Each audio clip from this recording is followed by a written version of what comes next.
Sprint planning हर sprint में करते हैं, definition of done her sprint में चेंज नहीं करते हैं।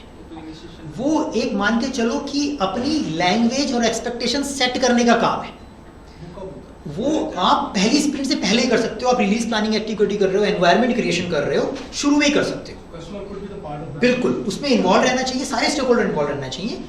It can evolve. ऐसा हो सकता है कि performance testing definition of done का पार्ट नहीं थी इनिशियली, बट आपको बाद में लगता है कि इसको इंक्लूड करना चाहिए। ऐसा हो सकता है कि deployment initially definition of done का पार्ट नहीं था, gradually you want to include it. So such kind of improvement and adaptation to definition of done is expected to happen as you move deeper into the project. But initially you need to have an understanding of definition of done to start with.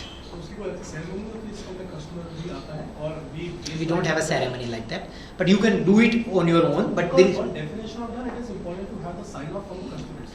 Yes, you need, rather than using a word sign off means buy-in from all the stakeholders. Functional requirements are covered under acceptance criteria. Requirements of this story. That's the way acceptance. Definitely, it's more generic claims. Regulatory performance testing, government integrating testing. It's an internal economy. या सी समझने वाली बात यह है कि अगर हम लोग से घर में कोई कारपेंटर का भी काम करा रहे हैं तो आप कब चाहते हो कि वो बोले कि कंप्लीट हो जाए? तो आप बोलोगे भाई कमरा साफ करने के बाद बोलना कंप्लीट हो जाए। ऐसा मत करना कि मैंने बना दिया और अभी सफाई बची हुई है, ये सब है, सारी सफाई होने के बाद ही हम डेफिनेशन ऑफ डन करेगा। अब आपको शायद आइडिया भी ना हो कि सचमुच में होता क्या क्या है जो कारपेंटरिंग का प्रोसेस है, तो वो बंदा एक्सपर्ट है, वो बताएगा कि सर ये सब चीज़ें होती हैं और अंत में हम ये सब काम करके हम आपको हैंडओवर कर देंगे। क्योंकि वो टेक्निकली ज़्यादा समझदार है तो वो आपको ज़्यादा बताएगा। तो वो डेफिनेशन ऑफ डन है। अब आपको अलमीरा में कितने बॉक्सेस चाहिए, आपको कैसे टाइप की प्लाई चाहिए या क्या फिनिशिंग चाहिए, वो आपका एक्सेप्टेंस क्राइटेरिया है। उसके मालिक आप ही हैं, वो नहीं बताएगा।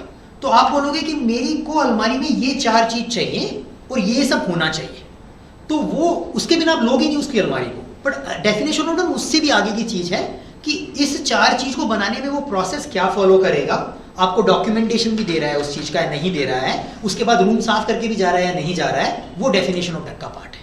खत्म कब कर रहा है काम। तो it is more driven by technical, but definitely you need to know and you should have a understanding of it. Acceptance criteria, you are the owner of it. Yes sir. कोई बेसिक नंबर है कि एक sprint के बीच में या पूरे scrum के बीच में कितनी बार डेफिनेशन ऑफ डन चेंज हो सकती है? See there is no rule and there is very difficult to predict that. Basically मेरा आइडिया ये है कि जब भी कोई मेजर चेंज रिक्वेस्ट आती है डेफिनेशन ऑफ डन तब चेंज होगी। Why? Change request will affect your deliverables, so it's a acceptance criteria thing. भाई चेंज रिक्वेस्ट आ गई, आपको अलमारी के साथ में सोफा भी चाहिए, तो डीओडी कैसे चेंज हो रही है? कमरा तो भी साफ चाहिए आपको। डेफिनेशन ऑफ डन तो ये है कि काम करके फाइनली सफाई करके वो देगा। आप बोल सकते हो कि एक्सेप्टेंस क्राइटेरिया चेंज हो रहा है क्योंकि मुझे अब एक कुर्सी भी चाहिए, एक सोफा भी चाहिए।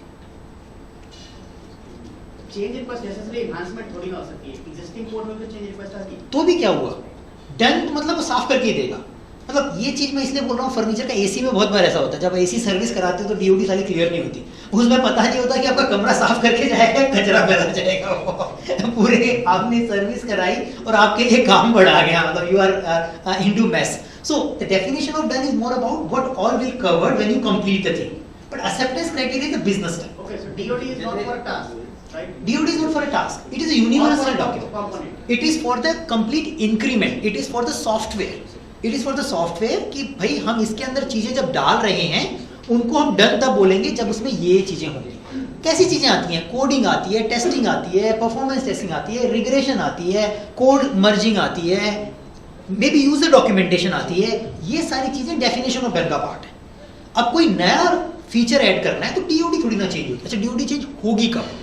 आपने रेट्रोस्पेक्टिव किया और आपने एनालाइज किया कि जो परफॉर्मेंस टेस्टिंग है ना, हमने डीओडी का पार्ट नहीं बनाया, डेफिनेशन ऑफ डन का पार्ट नहीं बनाया, और आपने ये सोचा कि 3, आप पहले ये सोच रहे थे क्योंकि टेक्निकली फिजिबल नहीं था, मतलब आपको लग रहा था फिजिबल नहीं था, आपने सोचा था कि हर 3 आइट्रेशन के बाद में परफॉर्मेंस टेस्टिंग करेंगे। आपने 3 आइट्रेशन के बाद में परफॉर्मेंस टेस्टिंग की और आपको बहुत सारे इश्यूज मिले, तो आपने सोचा कि क्यों ना हम परफॉर्मेंस टेस्टिंग हर आइटम के साथ करना शुरू कर दें, और क्या हमारे पास फ्रेमवर्क इंफ्रास्ट्रक्चर है जो ये चीज सपोर्ट कर सकता है। आपने उसे डीओडी में ऐड कर दिया। डीओडी में ऐड करने का इम्पैक्ट क्या हुआ? जब तक आइटम में परफॉर्मेंस टेस्टिंग नहीं होगी वो डन नहीं होगी। अब now you have to do it. Similarly when your product is already live, पहले आप यूजर डॉक्यूमेंटेशन अपडेट थोड़ी ना करते हो। आपको लगता है कि एक सॉफ्टवेयर आया, आप कोडिंग वगैरह करके आपकी डीओडी रहती है, बट आपका सॉफ्टवेयर लाइव है, उसके अंदर एक हेल्प फाइल भी है, और उसके बाद में आपके पास जो जो चेंजेस आ रहे हैं, आपकी डेफिनेशन ऑफ डन के अंदर हेल्प फाइल अपडेट भी आ जाएगा कि डन मीन्स यूजर के पास जाए तो सरप्राइज ना हो जाए कि हेल्प में तो कुछ लिखा है, कोड में कुछ लिखा है। तो I need to make sure my DOD covers updation of a user manual and help file. So since I have reached to a second stage where one level of work is over, now next level of work requires different definition of मैंने कर दिया, and that is the goal of definition of done. Make sense? Incidentally, this is one of the most confusing topic in Scrum. People do get confused in Scrum definition of done and comparing with acceptance criteria. So whatever we are discussing, it's not unnatural. It's not like that we know little about Agile. It's natural. It's a confusing thing. Yeah, please. Criteria कि आपने accept कर लिया उसको, आपको accept करने के लिए क्या क्या चाहिए? क्या चाहिए? Yeah. COD, like when we are using some tool for managing the employees, something like PFS. So every user story needs to have a DOD, or do we have one DOD document? देखो ये ना थोड़ा tools के साथ भी confusion है, और ये थोड़ा लैंग्वेज का भी इशू है, the way people use this word. Sometime people start using every item has a DOD, but as far as scrum is concern, pure thing is, जैसे बोले थे ना acceptance criteria, acceptance criteria item के होते हैं।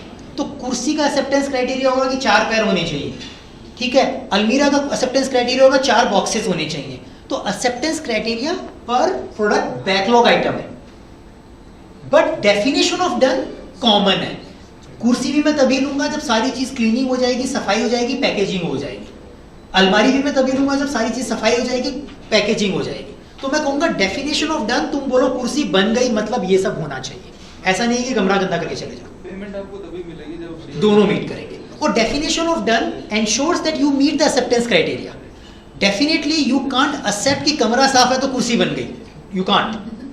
True, मतलब कुर्सियां बनवा रहे हो तो कुर्सी तो चाहिए ही ना, जो आपने एक्सेप्टेंस क्राइटेरिया किया। उसके ऊपर भी चाहिए कि ऐसे बस बना के कुर्सी नहीं भागना है, सब कुछ सफाई से रख के जाना है। आपने घर में कभी काम किया होगा, आपको कुछ बनाने जाते हो, चाय बनाने जाते हो, तो डेफिनेशन ऑफ डन उसकी क्लियर होती है कि चाय बनाना मतलब खाली चाय बनाना नहीं है, उसका बर्तन भी वहां रखना है, उसका ये भी करना है। वो क्या हुआ, वो डीओडी है। एक्सेप्टेंस क्राइटेरिया चाय होनी चाहिए। तो अगर आपने बर्तन सही जगह रख दिया और चाय नहीं बनी तो फायदा नहीं है।